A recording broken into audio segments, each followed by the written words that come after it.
I have trouble sleeping. I feel no one loves me. I feel lonely. I hate myself. I feel like crying. I feel that I'm a bad person. I wish I were dead. I feel empty inside.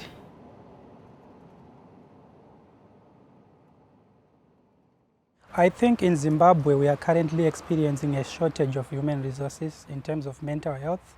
I think we have about 12 psychiatrists at the moment, and these 12 psychiatrists are supposed to serve a population of about 13 million people. At the moment, we only have 3 Malawian psychiatrists for the whole country. The last time I checked, we had one child psychiatry in Zimbabwe, and that child psychiatrist was based in private practice. And it leaves sort of a huge gap in terms of human resources in Zimbabwe. So there's definitely a lack of trained professionals, and I think, but definitely this is what this program is trying to address. These students are doing an MPhil program at the Alan J. Flisher Centre for Public Mental Health at the University of Cape Town. They have come from across Africa to develop research skills that they will take back with them to build mental health research capacity in their home countries. So the MPhil in Public Mental Health has also been running since 2012, and we've had 26 graduates so far over the years. It's quite a competitive program to get into, but people apply from all over Africa, other low middle income countries, and even some high income countries. Those who are accepted have to come to Cape Town for 3 weeks for a very intensive course. The topics include introduction to public mental health, research methodologies, health economics. They also spend a lot of time with their supervisors to develop their research proposals. The idea is to build capacity on the continent, expertise, skills development, so that we have a cadre or several cadres of professionals, researchers, who can conduct mental health research and become leaders in the field of public mental health. At the end of the 3 weeks, students present their project proposals for the mental health research they will be conducting back in their home countries. So it's quite an exciting day for the students. I think it's quite an intensive 3 weeks for everyone to try to put something together in a very short period of time. But it's a culmination of their work that they've done throughout the 3 weeks. So during those 3 weeks, as I mentioned, they work with their supervisor and they learn these technical skills and they present their methodology that they're going to use.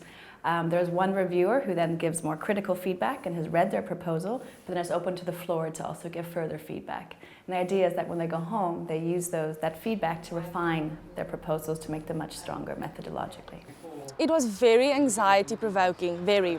I think everybody is very supportive, but at the same time, like in today's presentation, but at the same time questioning you and pushing you and forcing you to look at your own work. So it's not that type of support where it's just, okay, everything you do is good. It's a learning curve. I understood that you were trying to understand the relationship between depression and the chance of getting tuberculosis. Yes. But how do you measure chance?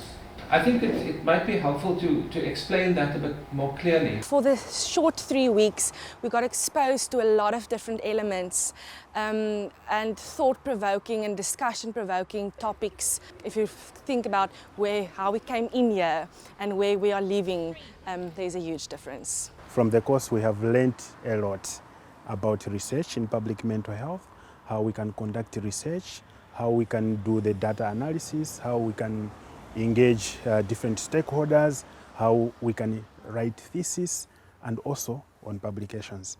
I strongly believe that at the end of the day, we'll be very good fellows, researchers in public mental health. But these fellows are only beginning their research.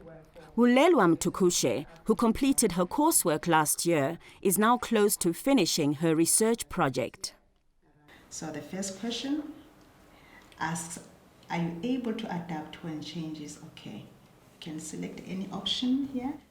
My dreams scare me. I worry when I'm at school. So she's looking at common mental disorders amongst patients or adolescent patients who are receiving ARVs at these clinics. And I think it's really, really important because we really don't know what is happening amongst the adolescents who are receiving care. Since there's a very little that is known about the mental health of children living with HIV, this is like a gap. When I get the results, I'm hoping that my findings will add greater value to existing body of knowledge. There's more focus on the HIV itself, and I think the mental health of children is a bit neglected. The allocation of resources goes somewhere else, and I think mental health takes a backseat. The services in many low-income countries are of a very rudimentary nature, and a lot of the time patients who need mental health services actually don't get them. So we talk about a mental health gap, which is the gap between the number of people who need services and the number who actually get services, and in many low-income countries that gap is quite large. And we are hoping that over time, as more people do the MPhil and more AMARI fellows finish their PhDs, even back in the countries such as Zimbabwe, Malawi, we'll be able to then build more capacity and have better supervision teams and increase our numbers. The MPhil program is just one example of a growing interest in mental health research in Africa. Many of the MPhil students are funded by AMARI, a consortium of 4 universities whose overall goal is to build an Africa-led network of future leaders in mental, neurological and substance use research. A particular focus is on integrating research into existing programs such as maternal and child health work and HIV/AIDS programs. AMARI is the African Mental Health Research Initiative, and the focus of AMARI is to develop excellence in leadership, training, and science. And we hope to achieve that by training MPhil fellows, postdocs, and PhDs, particularly with an emphasis on research, because Africa really does need researchers who are able, in an innovative way, to answer, the questions around mental health that we are struggling with, particularly how to narrow the treatment gap for mental, neurological, and substance use disorders. Generally speaking, when you compare the research coming out of Africa related to mental health, in comparison to what's coming out of the rest of the world, our research is quite insignificant, and yet we carry the greatest burden, associated with mental, neurological, and substance use disorders. And so AMARI really aims to improve on that by building capacity, by training the next generation of researchers. Definite Namo is an AMARI researcher in Zimbabwe. Her research focuses on women who take PrEP, or pre-exposure prophylaxis, a daily course of antiretroviral drugs taken by HIV-negative people to protect themselves from infection. Many of the women in her project are sex workers who battle with depression or other common mental disorders, and these disorders can have adverse effects on adherence to PrEP. For my PhD, I'm focusing on developing key elements of a psychosocial intervention for young women who are on PrEP. You have to remind yourself every day that, have I taken my pill? Have I taken my pill every day? And it does not come naturally. Ndakatanga onwa PrEP gore rapera muna October.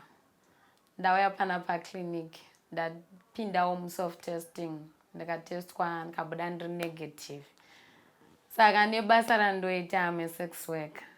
Saka ndakaona zvakakodzera kuti ndigogara ndangopindawo pamushonga. I also have one-on-one interviews with these young women to try and understand their stories and where they're coming from, what motivates them to be on PrEP, what frustrates them, what support they would want. Aiko zvinezvi chatove chijairire or a habit. Dzikakwana ndotozvinzwa kuti nguva dzangu dzekunwa mapiritsi dzakwana, even ndisina kutarisa watch. Ndine shamwari yangu inonzi My Day. Ndiye wandakaudza, ndiye adherent sister wangu, ndiye anotondifonera kuti manwa here mapiritsi. Angwana wakataura zvakawanda wanda zvokuti mapiritsi anodanda but iwe unofanira kungoramba kuti uri pamushonga nyange ukasvika pane vanenge vachitaura bhosi sometimes vamwe vanhu vanogona kushora kuti prep ichi chinombonzi prep unochasa watsanangura wobva wabudisa gaba rako because isusu sema-sex workers tiri panjodzi hombe yokubata utachiona. If you are on PrEP, it means essentially you are telling the world or whoever knows about your taking PrEP that I'm at high risk of contracting HIV. So there is a lot of stigma associated with taking PrEP and the type of woman who takes PrEP. Tanga kunzwa neshoko rokunzi PrEP zvairema kuti usvikire pamunhu uchiti PrEP. Saka ini chandoda kuramba ndichikurudzira ndechekuti iwewe chiva advisor wevamwe vanhu kuti PrEP varambe vachiita sei vachimwa. Ndakatanga sex work gore ra 2007 ndakaroorwa. Murume uyu aitawo zvakewo zvemusikanzwa, aisauyawo kumba. Most of the times anenge ari kuvasikana aigara akandirova. A lot of young women are driven into sex work because of various reasons. One is the macroeconomic situation in Zimbabwe. Things are just hard. Yanga iri nyaya yekuti 2008 zvakaoma plus vanhu vekumba vaingotaura zvakawanda. Ininiwo ndandashaya kuti mwana ndomuchengeta nei, ndandane mwana. Saka ndakangoona kunge kupinda musex work ndo zvinhu zviri easy. You're going to be thinking about, do I need to continue taking this PrEP? You need to be highly motivated for you to take this PrEP every day and not miss any dose. And once you miss a dose, you're thinking, did I already contract HIV? Or maybe I was lucky. Pekutanga pakatanga kutaurwa nyaya dzePrEP, ndakatombotya kunotestwa. Ndakatestwa kekutanga kusisters uko. Results maraba rakanzi negative. Ndiva ndatotanga ndezvekunyepa matonyepa azi maresults angu dangu chaiwo. Ndega muridzi ndanga ndisingatombozvibhiliva kuti I'm negative. Ndatestwa after chipiri paEdith rakabuda same result. Ndikaenda kuNew Start same result. Ndopa ndakazozvigashira zvekutora PrEP. Hapana munhu angati zvone ndinoda kungoramba ndiri musex work. Because upenyu hwati kurarama iko zvinezvi hwakatooma. Kusex work kwacho hakuna mari. Basa iri rine njodzi. Nokuti dzimwe dzenguva unoputikirwa nemakondomu. Iko zvinezvi polisi iri kunetsa, nogona kuvharirwa mubhawa, wojamba juraho rakareba kudarika iwewe, kana kutosungwa wonzi fine. Fine yacho hauna. Chazara mupurisa yeye achatokuti zvoni ndipe miri wako ndirare newe. Iwe uchangorara naye nokuti ini ndoda kuti ndibve maoko emapurisa. Variko vamwe vokuti anogona kuti anorara newe achipedza anokubatira kana banga ukuti kuti ndipe mari yangu. Saka hapana nharo dzandokwanisa kuita ini nekutya kupiwa chivanga. Ndinongoita sei? Ndinongodzorerawo mari yacho. Nyaya yekuputa ine kunwa vamwe vanoti hanzi kubvisa stress, but ini ndoona kunge hapana kubvisa stress. Ndezveungozorodza pfungwa for 2 minutes 2 seconds. Sedziri mbanje dzinogona kungovhepa, unongodzoka uchingofunga nyaya iyoyo. Handichatombotya.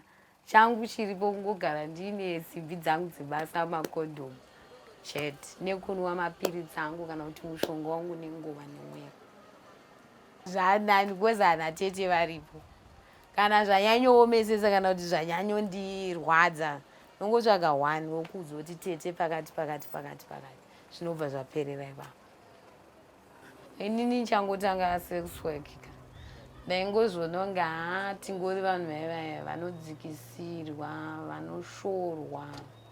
Asi pakazovhurwa zvipatara zvesesha, ndakutoonawo kuti ndakakosha. Because kwe-sex work hakuzokuti hanzi ndakatongopinda mauni. Even kuchikoro taitosimudzwawo maoko. When I grow up, I want to be a business woman. When I grow up, I want to be a teacher. But izvi zvinozokonzerwa nezvinenge zvichiitika muupenyu. Hapana munhu anomboshuvira kuti hanzi hai ndoda kuita uri. Hapana, munhu wese atori nechishuwiro chimwe chinhu chakakura. Ndingoda kuvawo mai vanogona kutariswawo vana vavo vamwewo vasati vakuziva nezvePrEP. kuvadzidzisa. I'm passionate about adolescent girls and young women and having them stay negative for those who are HIV negative. Another researcher looking at common mental disorders in Africa is Eugé Jacobs. Eugé is exploring the experiences of lay counsellors working on Project Mind in the Western Cape in South Africa, where patients with chronic diseases receive counselling. This is one of the few studies that is investigating the experiences of lay counsellors in a primary health care setting. My study involves looking at the experiences of the lay counsellors delivering this Project Mind intervention in primary healthcare facilities in the Western Cape. So specifically looking at aspects such as, training, regular supervision and debriefing, and just see in general what are the experiences of these counsellors working in these healthcare facilities. So a lay counsellor in South Africa, in our context, is someone who haven't completed any formal university type training. It is someone that just received basic counseling training. We've just arrived in Mbukweni. It's a town within Paarl.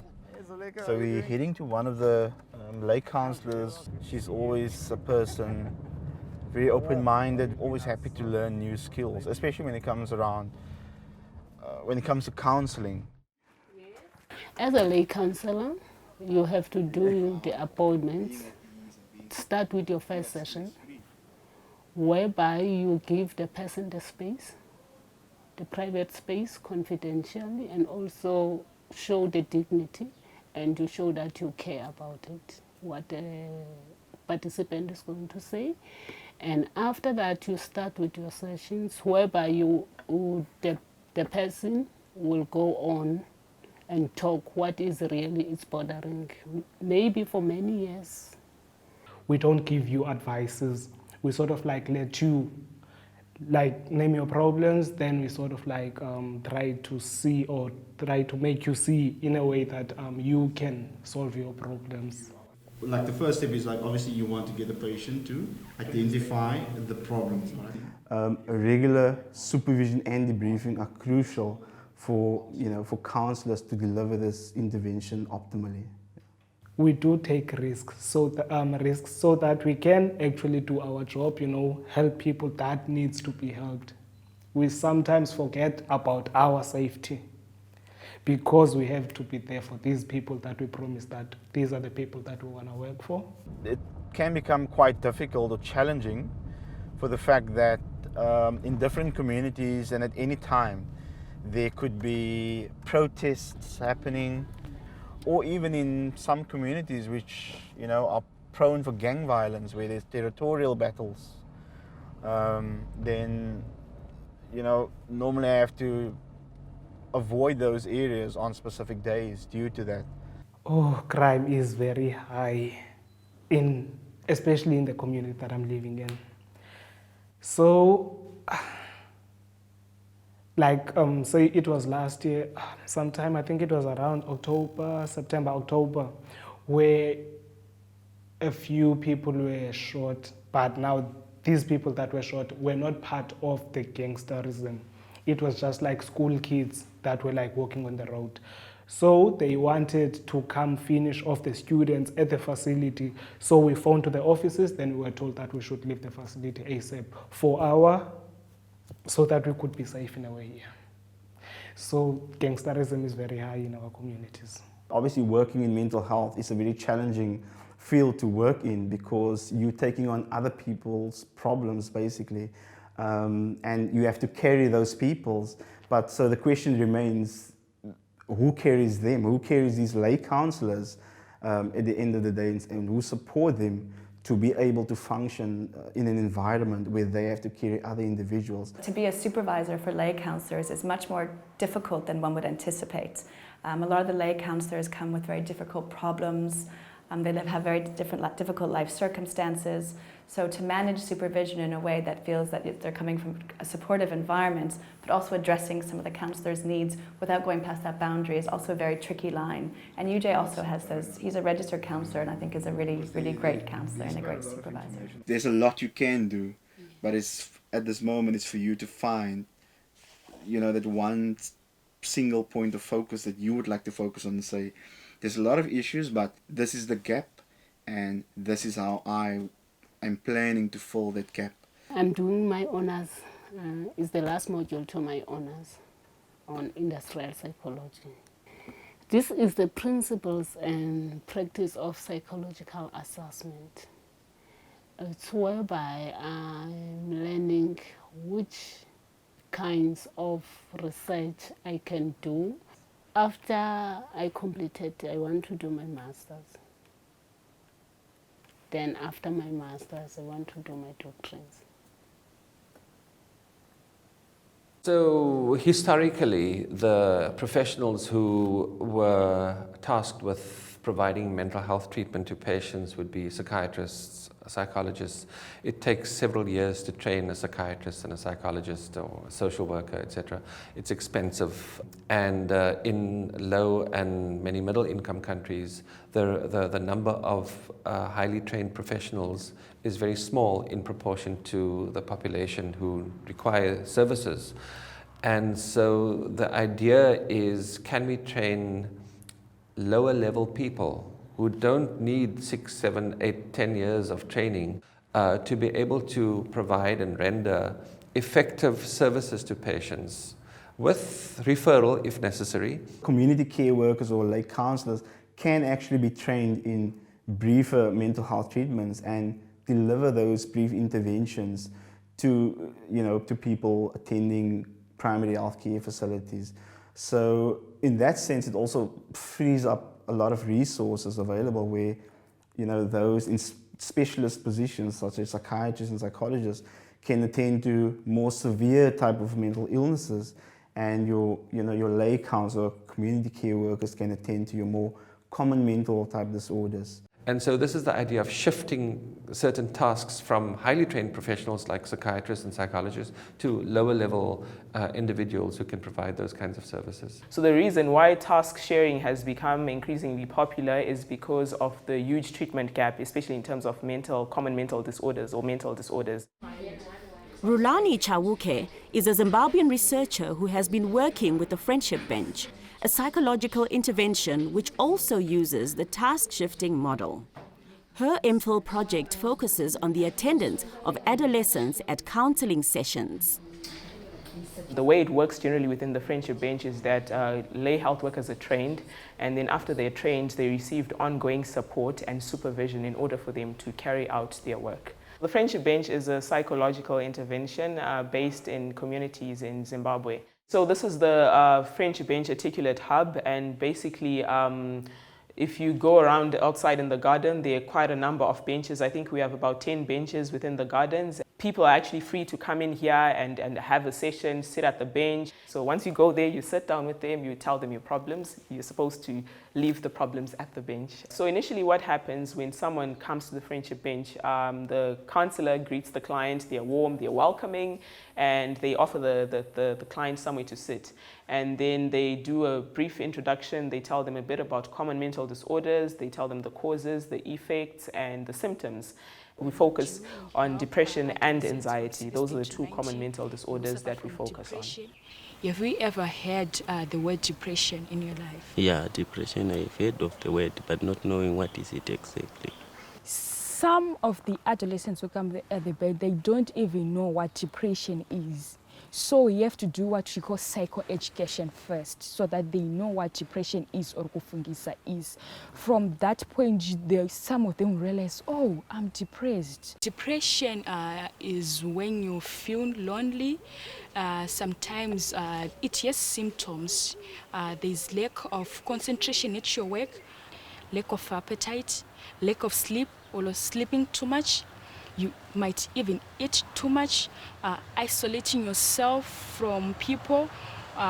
Sometimes you can even be violent. you might not know that you're depressed, but these are signs and symptoms of depression. The counselor asks the client how they can help them. And so the client starts talking about what's troubling them, and then so this is where the problems start to come out.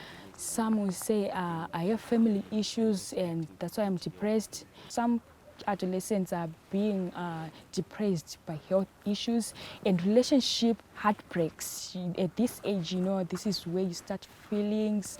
So when they are heartbroken, they are depressed. My problems, I'm having issues with my girlfriend.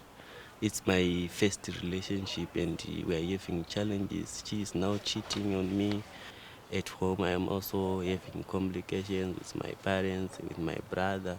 We are not in a good relationship also with my brother. So they are my family members and I expect them to support me from the problems I am facing, but now they are the ones who are against me. I've been sleepless nights over the past 2 weeks, I think, or so.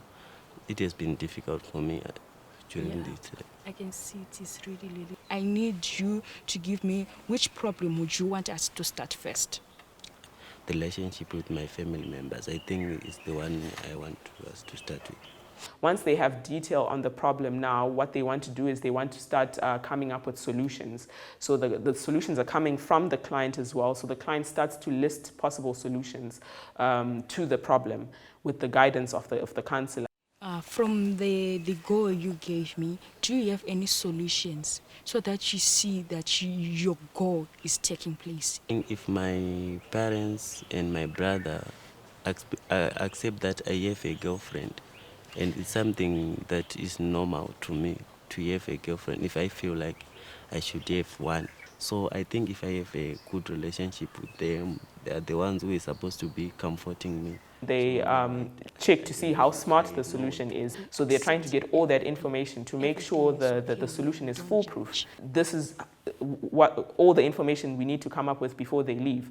So we then set up a new date for an appointment for the client to come back and tell us how the process went. So that's basically how a typical session will go. A typical 1 hour, 45-minute to 1 hour session at the bench will go.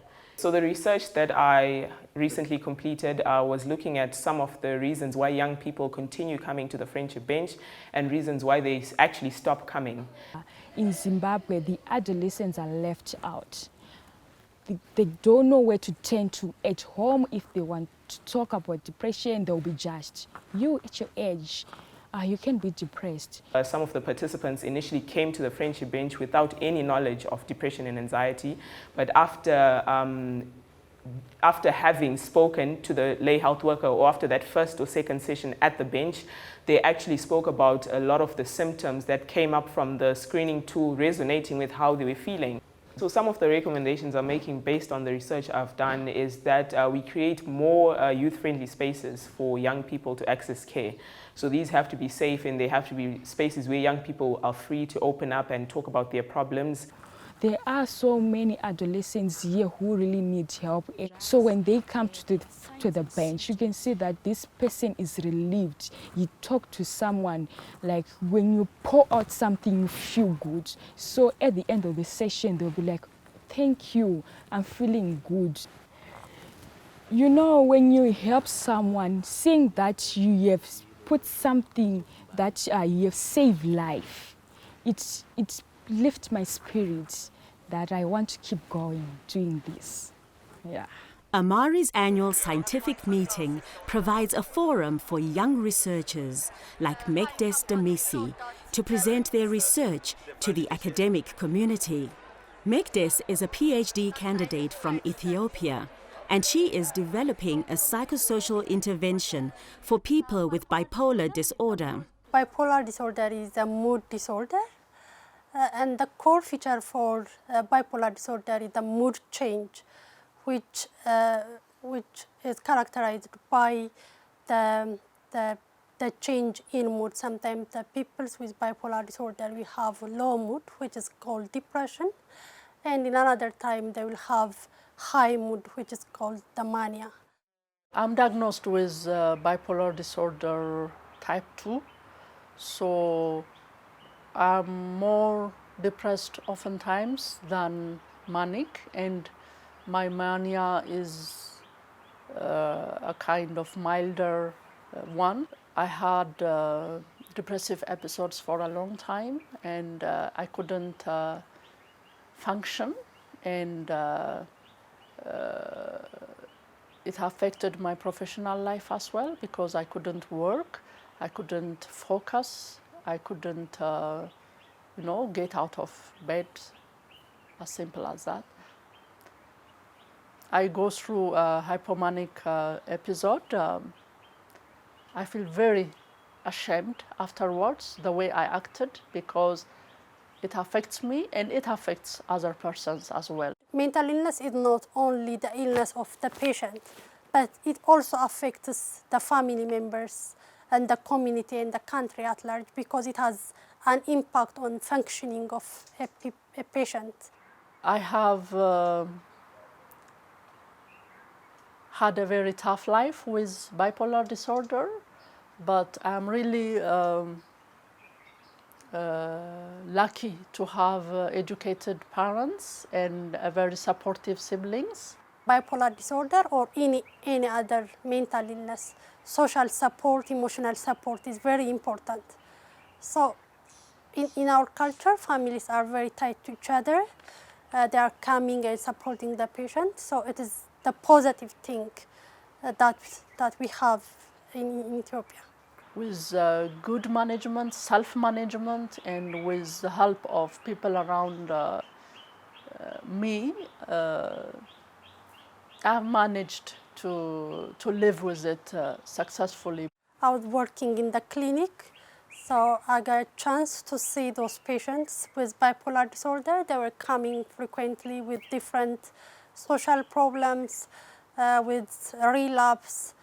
Some of them were not adherent to their treatment. When Magdas told me about her project, I was very much excited about it, because it really helps. Medication is not the only option.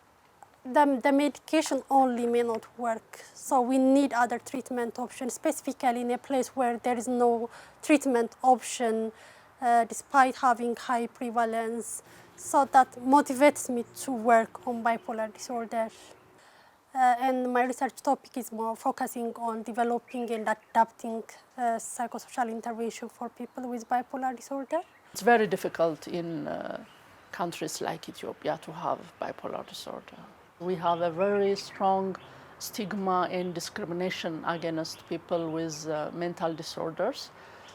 People have to have that culture of speaking out about their mental situations, because this is not the case. Even in family, when you feel depressed, you just withdraw yourself. You don't come up to your siblings, to your parents, to talk about your feelings. That's the way most people are raised in Ethiopia. Open discussions are not there because it's felt like a weakness to come out and say, I'm not feeling good today, I'm feeling bad today, I failed to do this and I feel bad. You don't do such things. Just to give you a highlight on my background, I live with bipolar disorder since over 20 years now. So, but it's only some years back that I have started speaking out about it because of the stigma and the discrimination in Ethiopia. The Service Users Association is an association of people who have been diagnosed with mental illness. We wanted to have a voice in the health system. It would be great if researchers seek genuinely the perspective of users in commenting the research outputs. If we want to involve service users, we have to mean it. We have to go for a meaningful participation. Bottom line, research should not be something done to us or something done for us. To some extent, that's true. But most importantly, research on mental health should be something done with us. We are developing the intervention to improve the outcome among the patients with bipolar disorder. So it's good to involve them to get an input from them. They have both the lived experience and the knowledge. So getting input from them is most important to make it really feasible and acceptable by the patient. We are the end users of the services. So by giving information on our lived experience to professionals, to others, we are best placed to know if a service is working well, what is missing, what should be added. At each layer, the bias, the stigma, the discrimination comes in. You know, it's not really at a person level. So one of our Service Users Association aim is to fight these biases and these misconceptions at each level, at micro level, at meso level, at the macro level as well. It makes us more effective and productive. That's why we plan to work with the service users and community leaders. Service users are experts by experience, so their opinion should be well respected, purposefully sought, and meaningfully engaged in the research process. Thank you. Which were typical symptoms of depression. Mwawi is a PhD candidate in Malawi. Her project focuses on women suffering from perinatal depression, a type of depression that women can get during pregnancy and after the birth of their baby. I am conducting qualitative interviews with perinatal women who have depression. The major aim is that I should be able to find out what is it that they're experiencing in their day-to-day life, the challenges that they meet. I have plans to develop an intervention that will be used to manage perinatal depression in Malawi. So before I come to that point, I thought it is necessary to find out from the women themselves what is it that is happening to them. In Malawi, it's very rare that somebody from the typical community will tell you, oh, we have this patient, she is depressed. They don't basically know what depression is, especially the perinatal depression. They don't realize it's a mental problem.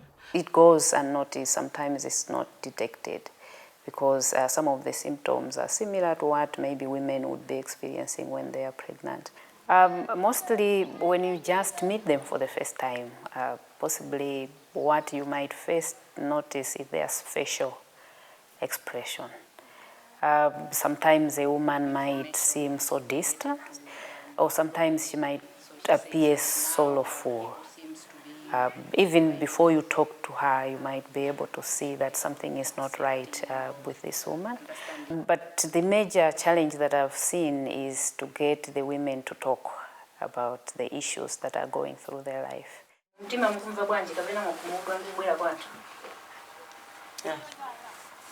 Noyamba re fukada nguro kura mimba mwana uyu ndimwada pengela soka chiwiri tsabana baja mimba yakapalalira kumukwanu suja mpaka noka chirubwe kuno basi nokankhira mwana baja kujoma chirugwira manje ugwire kumbuyo mpaka na uyamwitsa komuchoka nthime ijayo renga ke mwana bana amari kareni nchimbudzi samugwira ndiye ugogo kabwerani kuri ine sinitha ndalama nilini libe bweneni ndinuyo ndimodadza bwerera naye ndiadadza bwera wonjara minyendo manja kodi marenda ufusa kuraya mbika adayambika bwanji akuraya reda ngona kuruya mbobwebwera ngona kuti nzathalu rithawa ndiwo makachovitseko makang'amba zovala temo ridantengera kuno ritabora bwenayo dabwenayo pachisanu pachiwelu nonyamuka kuboromo kuti dona kuri inu akeyi nkuchimwitsija mwana uyu wachimwitsija mwana wa mamuna nkumvomera kuti ayi nirengeratu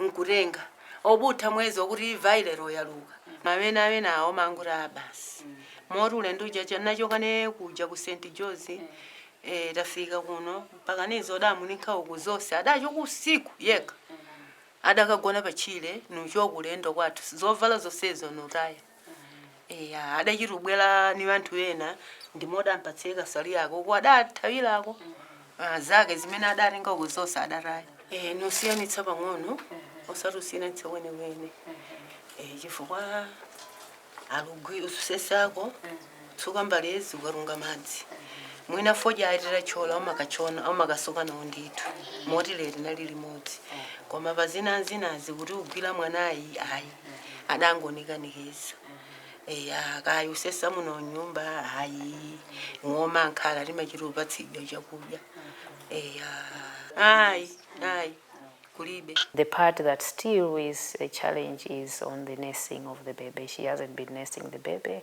The grandmother has been taking care of the baby. However, when I look at the overall picture from where she was up to now, I think she has greatly improved. And she is, I think, towards a good progress. She just requires a lot of support and a lot of help.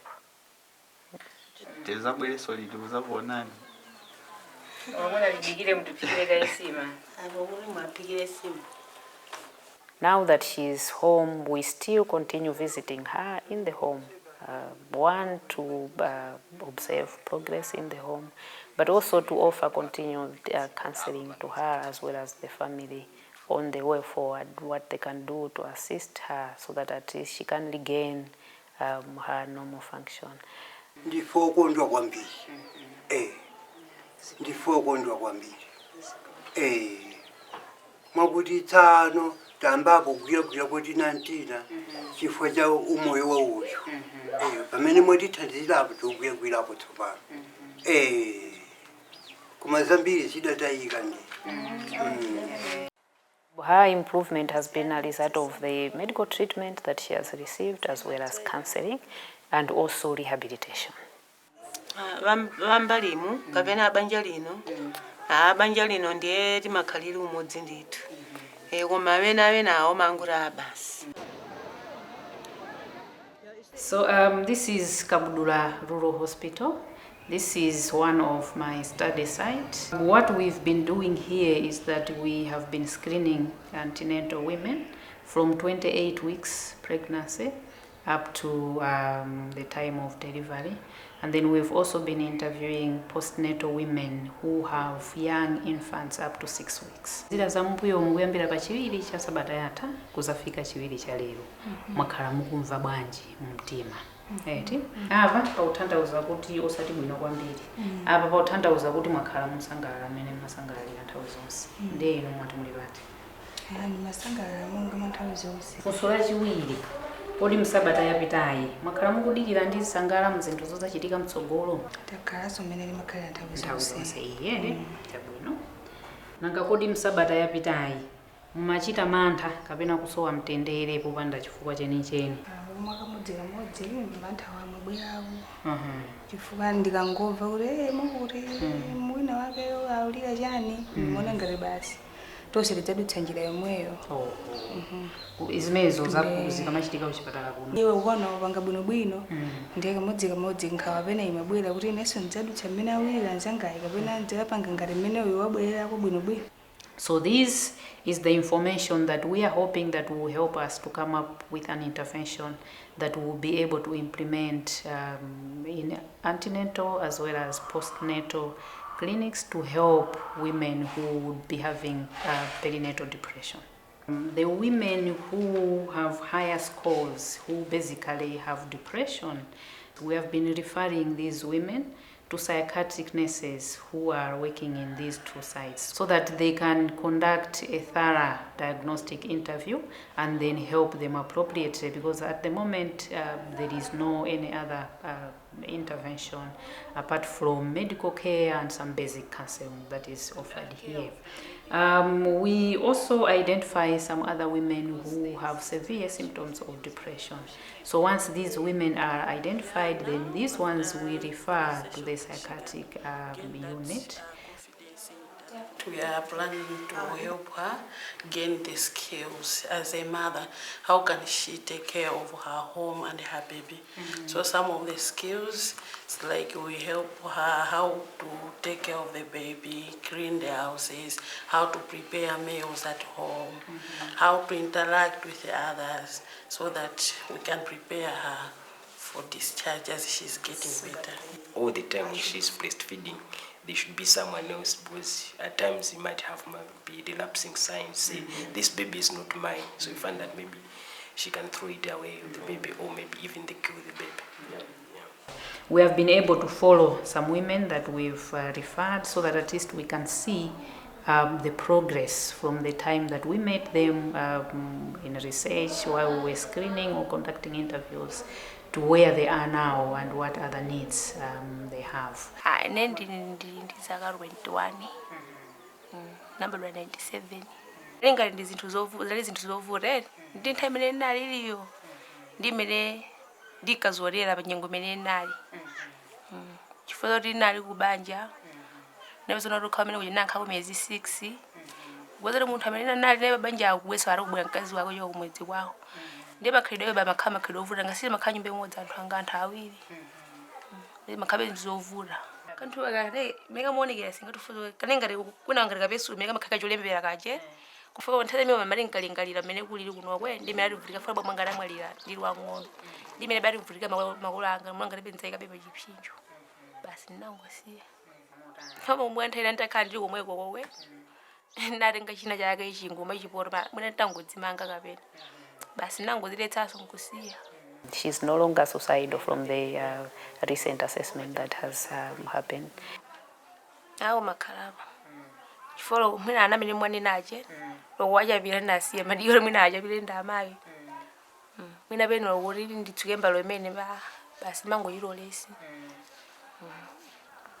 mwina udzova dzanga zimene kuti ndishabe mango inji mwina tsiro diga tsiku imene nzepeze kuti abalindira ndishabe no pandenze bwino bwino so kujaba maya tsiku ndi tsiku kozole beze tuzovuta fa muntu pera mata mwina kukhala ngalula ndi nkhawa kwambiri kuzo mwina mtima mangu kubwerenga lamba na wina wake koma muntu uliweka ananga siwina nkomwendanira so kali kujero mwina wacha kujesu patho yifuna umene yani mwina ngokhala ndu kali kumene kudakhora malumikizana anthu milimo limwa malumikizana nkoteka koma nangalo khori nkosalumikizana msumalumikizana ndenzovurirapo ngongangofika kumupirira zawo hayi ndikapenkhani yakuri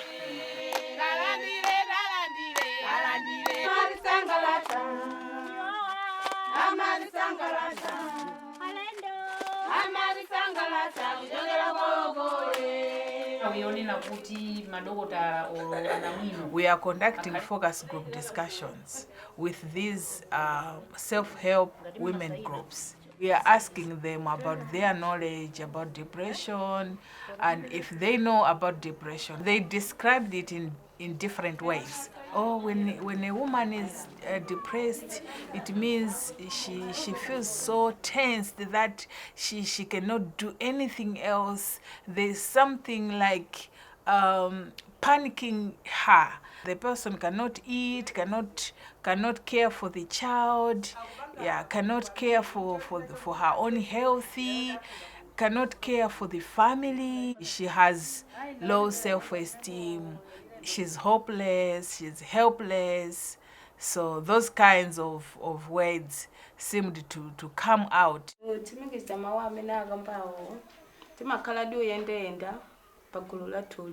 sitingokhala khale ayi timatoma limbikitsana loko amene ali nkhawa kuti ngoyembekezera wamuna alumzunza ustowa loko kachipepa kaya chiyani timathonene kuti iweyo uzilimbikira ulimbikira kwake iwere ungolimeri ndiwo ngati muchanenenelamo isibwela pagulu lathu makonyerana ina kandama kakoka kazipira karani kachuluka kumene kuti makambirana kwezambiri ori iweyo nkhawa ngati imene iyi ukhoza kukhala kuti muntima mwako isho kwachoti uli pagulu gulu limachotsa nkhawa poka kuti iweyo zingokhala olijo libanzi modzi akhoza kukhala matenda wakulu.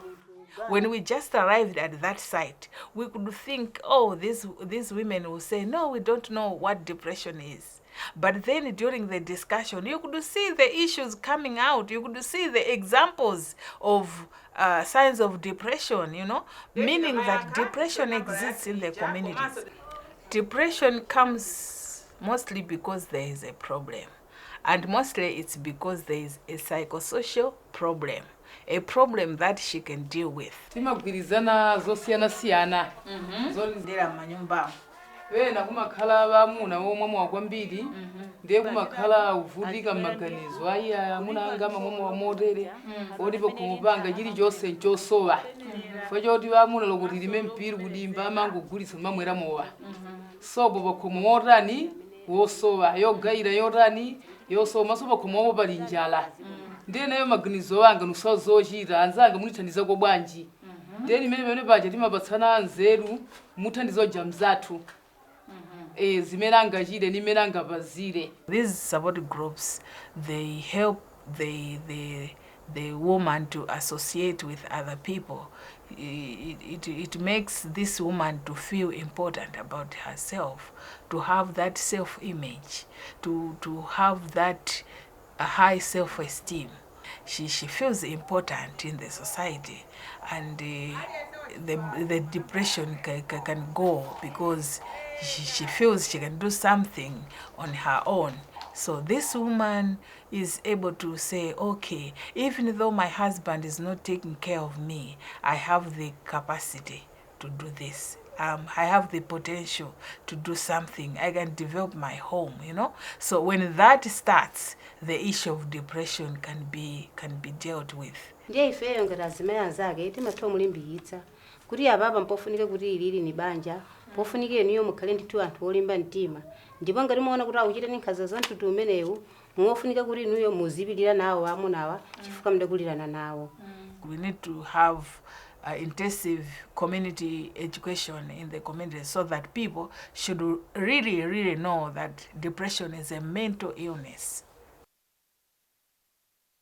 Our society is becoming a depression-free society because people are able to support each other in terms of counseling. It cannot be a professional counseling, but so long as somebody has the information of the problem, she has the ways on how that problem can be dealt with, that is a therapy, that is a treatment for somebody to recover from depression.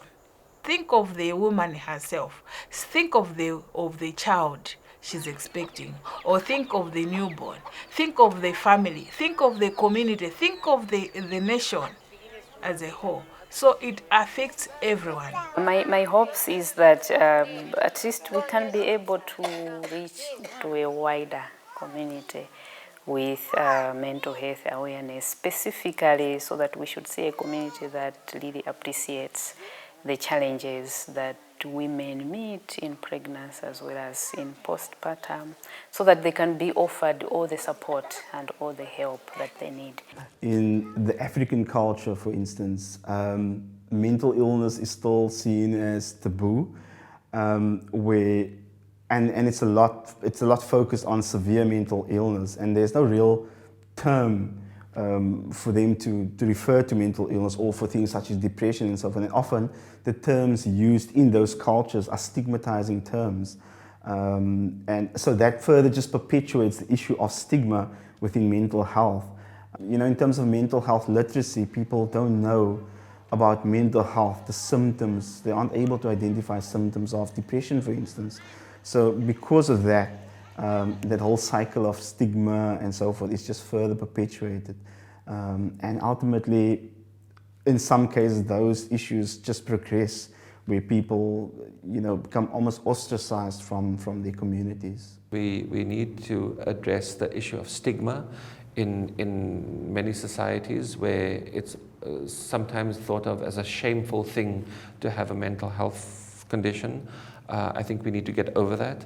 There's need for community awareness. people in the communities need to be educated. There has to be civic education, community campaigns, awareness, so that people should really know there is this depression which women are suffering, but because people don't realize, women are dying in silence. We shouldn't wait till people die for mental health awareness to be created. If we can reduce the incidence and prevalence of mental health disorders in communities, in the populations of different countries on the continent, that is a good thing in and of itself, because less people are suffering, less people are enduring the subjective distress of a mental health concern, of mental ill health. Individuals will have better quality of life, families will have better quality of life and better functioning, people will have a better chance of being economically active, of being able to hold down a job.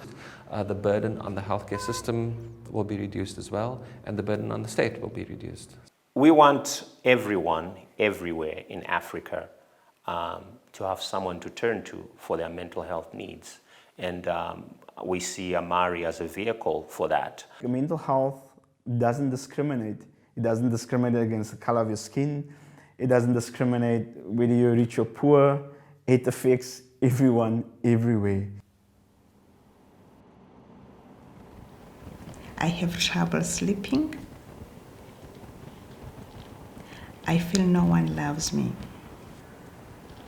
I feel lonely. I hate myself. I feel like crying. I feel empty inside.